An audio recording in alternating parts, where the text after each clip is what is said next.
Hi there, welcome to Pins and Patience. My name is Jeremy. What you're looking at right now is the final draft of my rough copy of the formal tunic that you would see in Star Trek Deep Space Nine or Star Trek Nemesis. I want to thank Bad Wolf Costumes for being able to create such detailed and really well done patterns. That really helped me a lot, and I'm very thankful that I was able to buy them, considering those folks in the United States and I'm in Canada. I'm just going to go over some of the basic parts of the build if you weren't watching me throughout the whole video process. Now, the key things that are missing, absolutely, I understand this, are all the accents. So we would have here, we'd have some command color, or we'd have the division color, we'd have some gold lame, and then of course we'd again have accents around the shoulder joints, all of those things. I did not put accents on because, like I said, this was a trial run. Another thing that's missing that should be there, straight up and along the bibs here, the quilted bibs, that is where a zipper would have been. Two things that I did, which the pattern did not call for, these bib extensions here, they're in the pattern, they do not call for them to be quilted, but at the same time, just having two pieces of fabric dangling here didn't give it much form.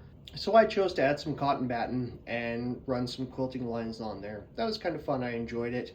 So one of the things that we're going to take a look at right here, up in the top left-hand corner, the top right-hand corner, these are the front yokes and these are quilted. The one thing that I definitely want to point out is that these quilt lines, they're, I believe, 6/8 of an inch. And the one thing that you would notice is that the quilt lines here on the shoulder joint, those are 6/8. The over here is 6/8. Everything is uniform until,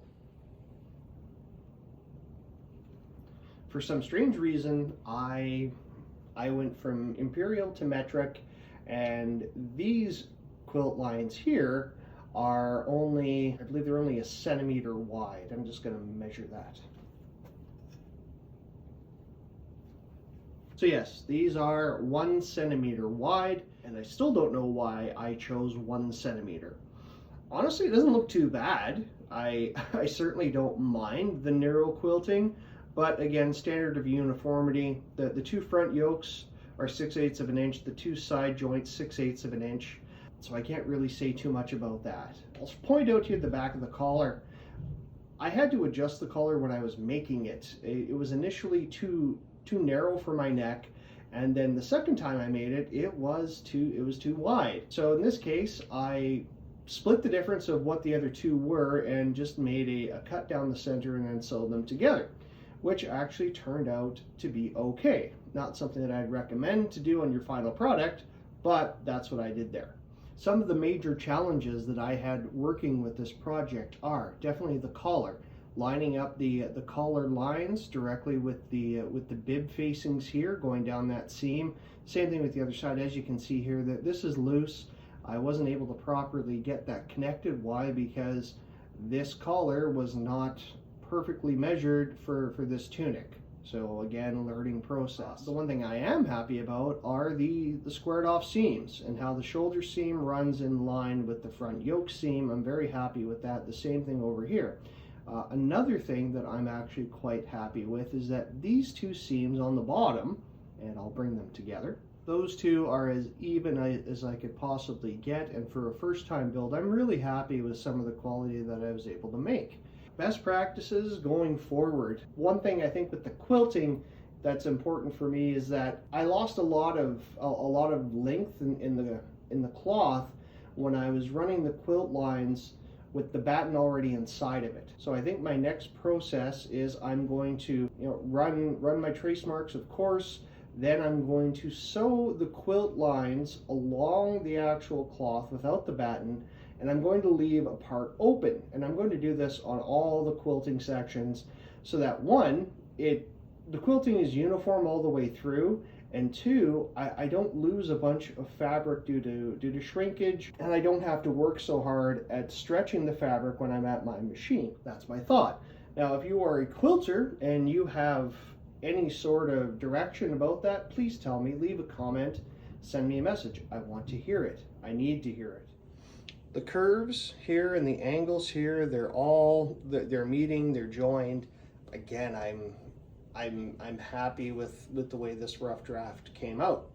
While working with the pattern, I noticed that there were many different seam allowances. Some, as in here on the yoke and the front panels, those were 3/4 of an inch. If you look here at the shoulder cap, the rounded part of the cap was 3/8 of an inch, whereas the bottom angle of the cap was 3/4 of an inch. I found that very challenging to deal with. I think anyone who's new to sewing would probably have that as well. And anything that I've ever done in my sewing classes, my instructors have always said seam allowances should be 5/8 of an inch. I think going forward with my next build, I am going to go 5/8 of an inch for every single seam. I am going to try that out because it's going to help me with measurements. It's going to give me a uniform standard to work with. And when I do have to trim bulk, or I can find a serger, I'm going to be able to tidy all of those up and make it look a heck of a lot more neat. So that's the inside. You saw that's the inside of the jacket. You saw the outside of the jacket. I want to hear what you have to say. Please leave me a comment, like, dislike, and I would love it if you would subscribe. Thanks for joining me at Pins of Patience. Bye for now.